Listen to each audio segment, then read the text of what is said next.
Hello बच्चों, आज हम पढ़ेंगे 9th क्लास की साइंस की 39वीं वर्कशीट, जिसका टॉपिक है गति का पहला नियम। बेटा, गति का पहला नियम जड़त्व का नियम भी कहलाएगा। ये है क्या? इसको न्यूटन नामक वैज्ञानिक ने बताया था और इस नियम के अनुसार प्रत्येक वस्तु अपनी स्थिर अवस्था या सरल अवस्था में एक समान गति की अवस्था में बनी रहती है जब तक कि उस पर कोई बाहरी बल कार्य ना करे। यानी कि किसी भी वस्तु की अवस्था को बदलने के लिए उस पर बल लगाना पड़ेगा और जब तक बल नहीं लगाएंगे उसकी अवस्था में कोई भी बदलाव नहीं होगा। इसे कहा जाता है जड़त्व का नियम। अब देखो, ये गुण प्राकृतिक है। कैसे? मान लो बस में कुछ लोग बैठे हुए हैं और बस चल रही है, पर जैसे ही ब्रेक लगा बस तो रुक गई, पर हम क्या करेंगे?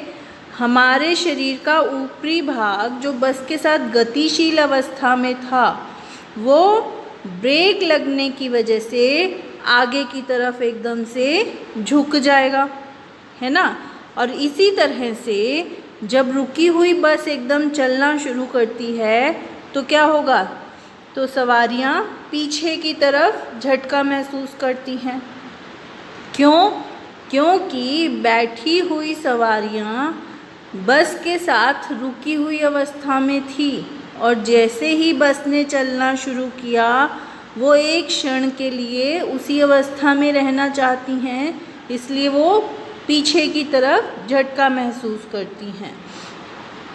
अब जिस वस्तु का जड़त्व अधिक होगा उसको हिलाने के लिए उतना ही अधिक बल चाहिएगा। देखो, किसी भी वस्तु का द्रव्यमान उसके जड़त्व की माप होता है। हल्की वस्तु की तुलना में भारी वस्तु का जड़त्व अधिक होगा तो उसको हिलाने के लिए भी अधिक बल की आवश्यकता होगी।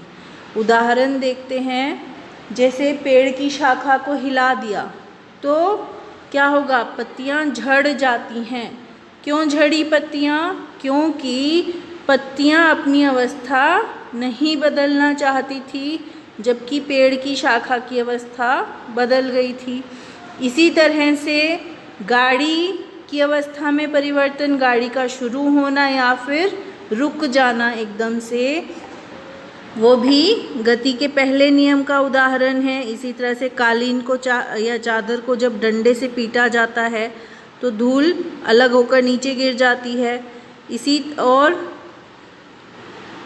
मिस्त्री हथौड़ी को उल्टा करके ठोकता है जिससे कि उसका जो आगे का हिस्सा है वो सही पोजीशन पर आ जाए। तो बच्चों, ये थी हमारी वर्कशीट। आओ अब कुछ प्रश्न देखते हैं। सबसे पहला प्रश्न है, जड़त्व को परिभाषित कीजिए। तो जड़त्व क्या? किसी भी वस्तु का वह प्राकृतिक गुण जो उसकी विराम या गति की अवस्था में परिवर्तन का विरोध करता है वह जड़त्व कहलाता है। सेकंड क्वेश्चन इज, गति का पहला नियम उदाहरण सहित लिखिए। तो गति का पहला नियम क्या था? प्रत्येक वस्तु अपनी स्थिर अवस्था या सरल रेखा में एक समान गति की अवस्था में बनी रहती है जब तक कि कोई बाहरी बल उस पर कार्य ना करे। इसे जड़त्व का नियम कहा जाता है। और उदाहरण के लिए चलती बस में ब्रेक लगना या फिर उसको रुक जाना या चल पड़ना, या फिर यहाँ से देख सकते हैं हम पेड़ की शाखा को तीव्रता से हिलाने पर पत्तियों का झड़ना, कालीन या चादर को डंडे से पीटने पर धूल का अलग होना, ये सभी गति के पहले नियम के उदाहरण हैं। अगला प्रश्न है, किसी रुकी हुई बस के अचानक गतिशील होने की स्थिति में उसमें खड़ी सवारियां किस तरफ झटका महसूस करेंगी? कारण स्पष्ट कीजिए।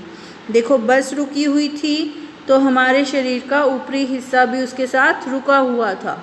पर जैसे ही बस ने आगे की तरफ चलना शुरू किया तो हमारा शरीर किस तरफ जाएगा? पीछे की तरफ जाएगा, क्योंकि वो अभी भी विराम अवस्था में ही है। और कारण क्या है इसका? जड़त्व का नियम, यानी कि हमारे शरीर ने बस की स्थिति में परिवर्तन का विरोध किया और विराम अवस्था में ही रहने की कोशिश की। प्रश्न 4 है, निम्न में से किसका जड़त्व अधिक होगा? देखो हमने पढ़ा था जिसका भार अधिक होगा उसका जड़त्व भी अधिक होगा। द्रव्यमान की बात की है यहाँ पर। तो कार और बस में किसका द्रव्यमान अधिक होगा? बस का। तो किसका जड़त्व अधिक हुआ? बस का अधिक हुआ। साइकिल और मोटरसाइकिल में भारी कौन सी वस्तु है? मोटरसाइकिल।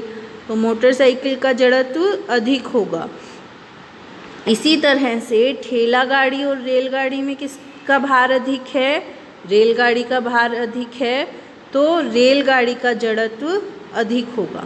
तो बच्चों, ये थी हमारी आज की वर्कशीट। आई होप आपको समझ आई होगी और अब आप इसको आसानी से कर पाओगे। Thank you.